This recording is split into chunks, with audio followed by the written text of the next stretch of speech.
El mundo doméstico de Tenerife y Flandes. Canarias fue protagonista de la primera expansión europea en el Atlántico, terminando anexionada a la Corona de Castilla a lo largo del siglo XV. Por otra parte, los antiguos territorios de Flandes se incorporaron a la monarquía española a fines de esa centuria. Las relaciones entre Canarias y los Países Bajos dieron lugar a un impresionante legado artístico que todavía existe en las islas.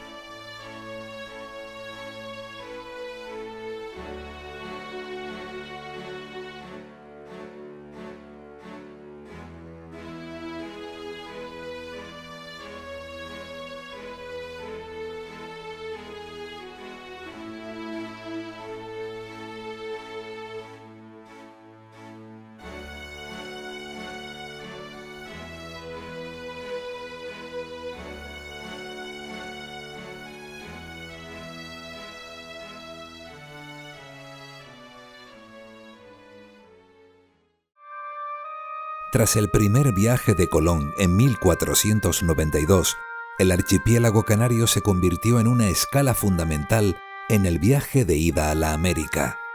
Ello dio lugar a un rico comercio entre Europa, Canarias, el Golfo de Guinea y el Nuevo Mundo. Allí se traficaba con vinos, esclavos, cueros y manufacturas, a cambio de plata, oro, perlas, cacao y materias tintóreas americanas, como el añil o el palo de Campeche.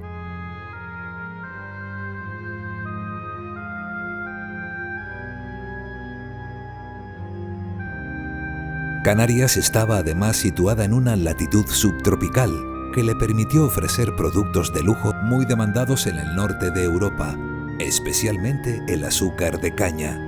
En contrapartida, importaron textiles, bienes de equipo y obras de arte. Con la crisis del comercio del azúcar, a mediados del siglo XVI, un nuevo producto tomó el relevo: el afamado vino Malvasía, destinado al norte de Europa, alabado por el propio Shakespeare. Las otras variedades de vinos, llamados vidueños, se enviaban a la América.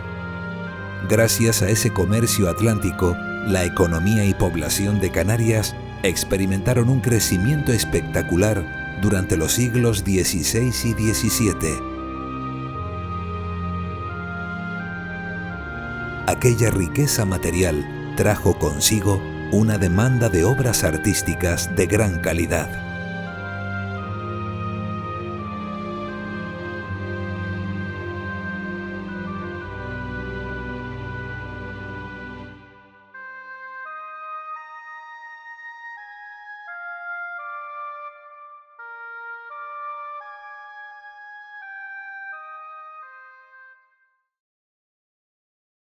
Por los años 80, en el siglo XX, 80, 83, 84, siempre existía la cultura del vino, bueno, estoy hablando concretamente en Tenerife, el vino del norte. Lógicamente, esto no es nada nuevo. El ser humano, igual que existía el vino, existía el fraude.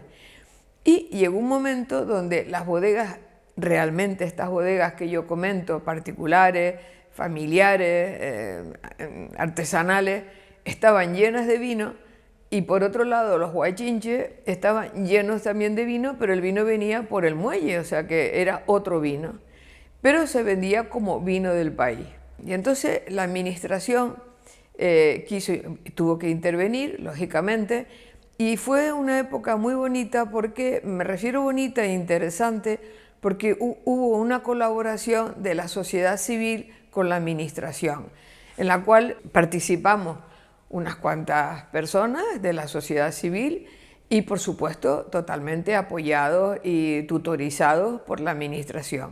Entonces, la solución que todos pensamos era crear, por supuesto, embotellar los vinos y darle el precinto de una denominación de origen. En definitiva, era ponerle un carné de identidad al vino, es decir, el vino pertenece a este viñedo, esta uva, tiene que pasar por un control de calidad, y una vez que todo esto es positivo, se lleva una botella, y en la botella lleva en la parte de atrás un precinto de garantía. Es como una trazabilidad.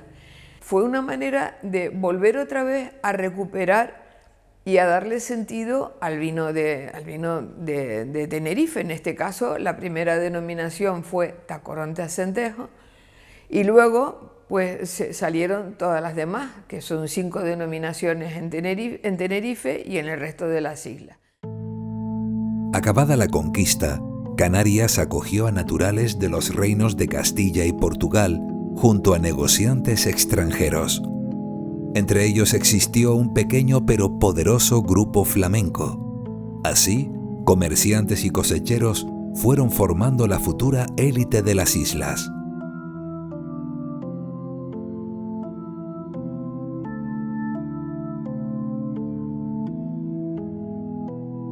El modo de vida de esta élite tenía un gran valor simbólico. Representaba la historia del logro económico y social de una persona, una familia y un linaje. Estas familias levantaron sus casas principales en el corazón de aquellas localidades importantes, cerca de los centros de poder.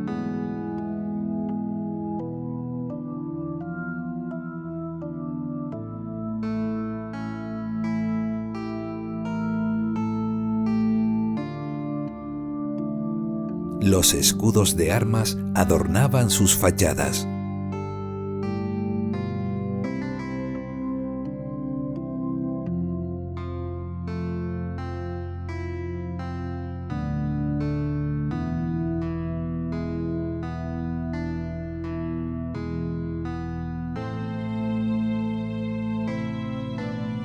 La ciudad de San Cristóbal de la Laguna constituye un gran ejemplo de la estrategia de esta élite. A finales del siglo XVI, la ciudad era la más importante de Canarias. Así la describía el ingeniero italiano Torriani en esa época. Es la mayor y la más habitada de todas las demás de estas islas, con 1000 casas que contamos. Cada una de ellas tiene su gran espacio de huerta, llena de naranjos y árboles hermosísimos. Las calles rectas, las casas llenas de árboles y agradable la laguna. Aquí residen la justicia y el consejo, los hidalgos ricos y los mercaderes de España, de Francia, de Flandes, de Inglaterra y de Portugal. Entre estos y los isleños hay gente muy rica. En 1578 vivían en la laguna Pedro Westerling o Pedro Pantengente. Y sobre todo en 1592, la famosa Tasmía recoge con mucho detalle su presencia en una serie de calles principales. En efecto, sea en torno a la Plaza Mayor, pero sobre todo en las calles que hoy día forman parte del casco histórico, es decir, la calle Real de San Agustín, o bien la calle de la Carrera, o bien la calle de los Mesones.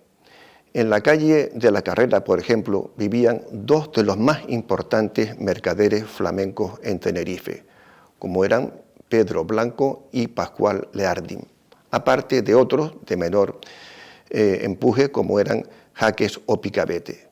En cambio, en la calle de San Agustín vivían otros como Nicolás Tebut, que junto con los 2 mencionados anteriormente formaban una tríada impresionante en Tenerife, y Cornieles o Flaque.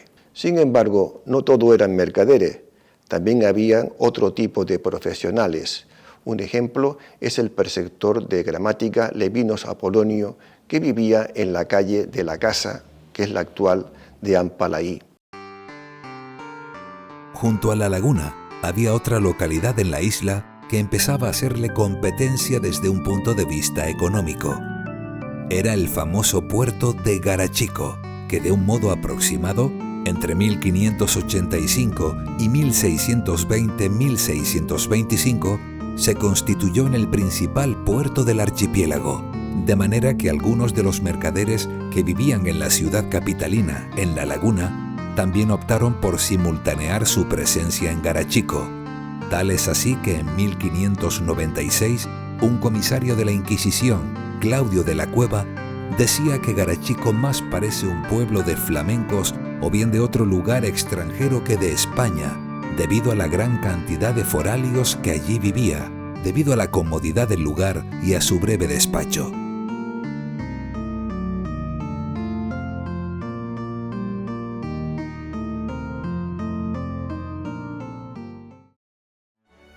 En la segunda mitad del siglo XVII se produjo una segunda arribada de mercaderes flamencos a Tenerife, que se establecieron en la laguna.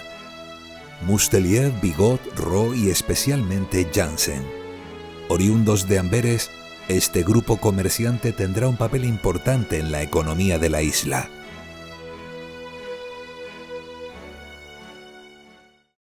La casa como espacio privado o espacio íntimo donde residía la familia se componía de una serie de estancias, una serie de mobiliario en los que se puede apreciar sin ningún género de duda la influencia de los países nórdicos, especialmente de lo que es el área flamenca, como se puede observar, a modo de ejemplo, en los azulejos azules de Delft.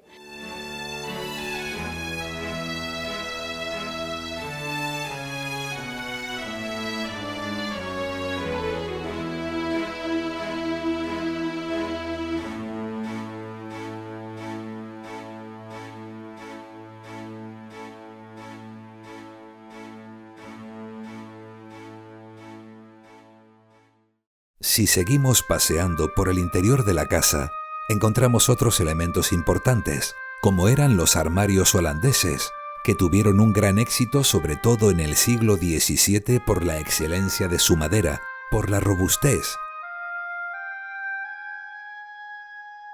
Escritorios o vargueños, de los que tenemos una representación muy interesante en la isla de Tenerife.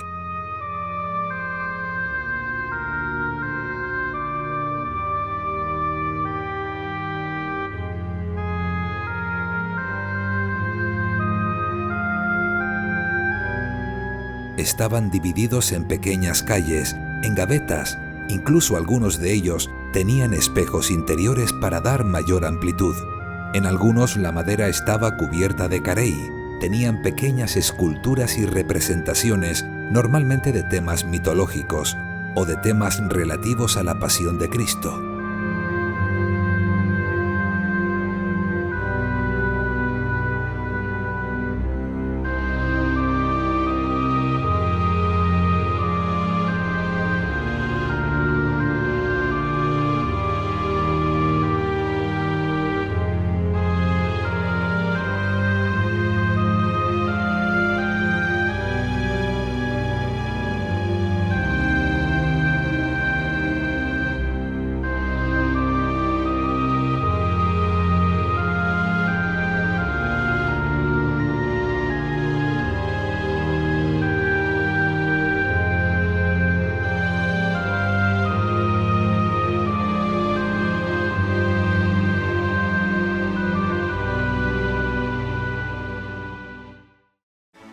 También hay otra serie de elementos en los que esa pintura nórdica hace acto de presencia, la pintura sobre tabla, ya fuera profana o religiosa, bastante abundante.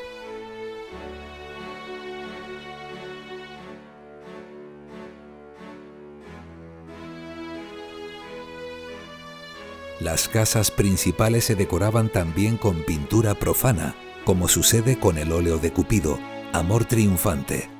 Pese a que no tiene firma ni está avalado por documentación alguna de la época, ciertos historiadores lo consideran obra de Van Dyck. Sin embargo, la reciente crítica internacional no ha sido unánime en su parecer, pues algún autor lo vincula a su escuela. Este magnífico lienzo guarda relación con el estilo de Cupidos, Eros y Amores que Van Dyck plasmó en sus cuadros a la vuelta de su viaje a Italia. Allí se observa la influencia de los prototipos venecianos. Llaman la atención sobre todo esas pequeñas estatuas o pequeñas esculturas en madera policromada, bastante abundantes en esas casas importantes de la laguna o de la isla de Tenerife en aquellos momentos. Por supuesto, la pintura sobre tabla también es destacable, sobre todo la famosa obra del tríptico de Nava, que hoy se encuentra en el Museo de Bellas Artes de Santa Cruz.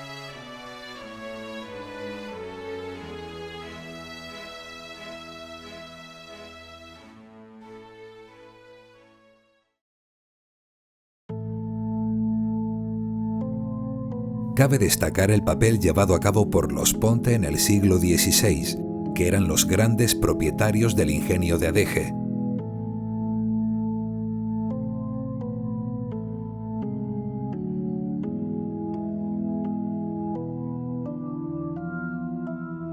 Sus descendientes en el siglo XVII pidieron a Amberes un tapiz muy interesante, de los mejores que se conservan, sobre la metamorfosis de Ovidio, un tema muy recurrente en aquellos momentos.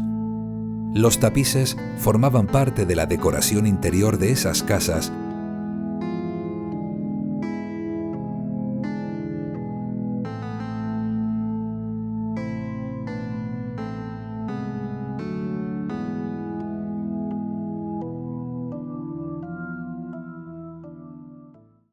y algunos de ellos se encontraban en la parte o la estancia que se denominaba el estrado de la Sama, que era una estancia con una pequeña tarima donde se reunían a charlar, a tomar algún refrigerio y que evidentemente estaba también adornada con tapices, alfombras y cojines. Adrian Yssenbrandt, pintor prolífico del Renacimiento nórdico, montó un gran taller en Brujas, donde realizó cuadros sobre la Virgen y el Niño para muchos clientes particulares. La Virgen con el Niño entronizados en medio de un paisaje flamenco, con castillos, ríos y árboles muy frondosos. Jesús dirige su mirada a un San Juanito que le muestra un loro verde, de un probable significado espiritual. Dos angelitos músicos acompañan a estos personajes. Aquella élite de Tenerife disponía también de láminas de santos y libros religiosos escritos en latín. Ha llegado hasta nosotros un magnífico códice flamenco, el Libro de Horas. Salido probablemente de un taller francés o franco-flamenco hacia 1480, esta obra, escrita en latín sobre pergamino, posee un gran valor artístico. Lo más llamativo de este lujoso devocionario es su ornamentación, rica y exquisita, que representa motivos florales o fantásticos.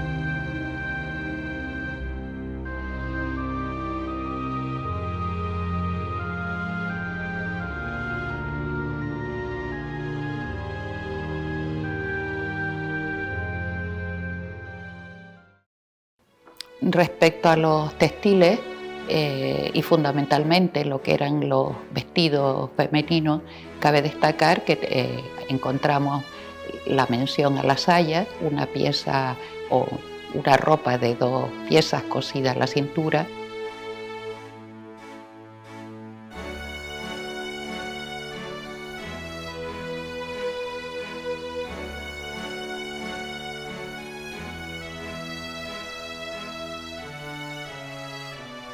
Pero quizás lo fundamental en este caso es esa ropa para salir al exterior, en el que encontramos el jubón, pero también la falda.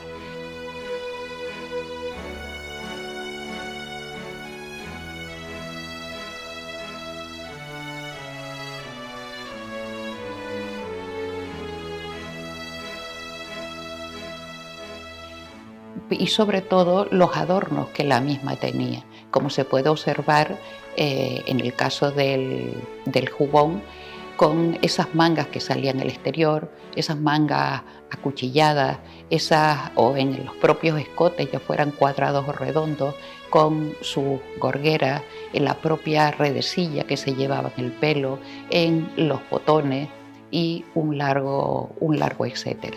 Es decir, al fin y al cabo, era una muestra no solo de ese poder económico, sino también de ese prestigio social. Y junto o formando parte de lo que podríamos considerar ese ajuar femenino, creo que es interesante también una mención a lo que son las joyas. Joya no me refiero, o no nos referimos en este caso, a las joyas religiosas, sino fundamentalmente a lo que serían las joyas domésticas, desde la gargantilla, anillo y un largo etcétera. Así encontramos muchas referencias a perlas, a corales, a joyas engastadas en oro o en plata e incluso a los propios joyeles, aunque también dentro de las joyas pueden considerarse lo que eran las hebillas, los botones o todos esos adornos de oro que normalmente cubrían o formaban parte de lo que eran las propias jorgueras. Como vemos, esa influencia de lo que era el arte y en definitiva la cultura de los Países Bajos tiene una presencia significativa, al menos a lo largo de los siglos XVI y XVII.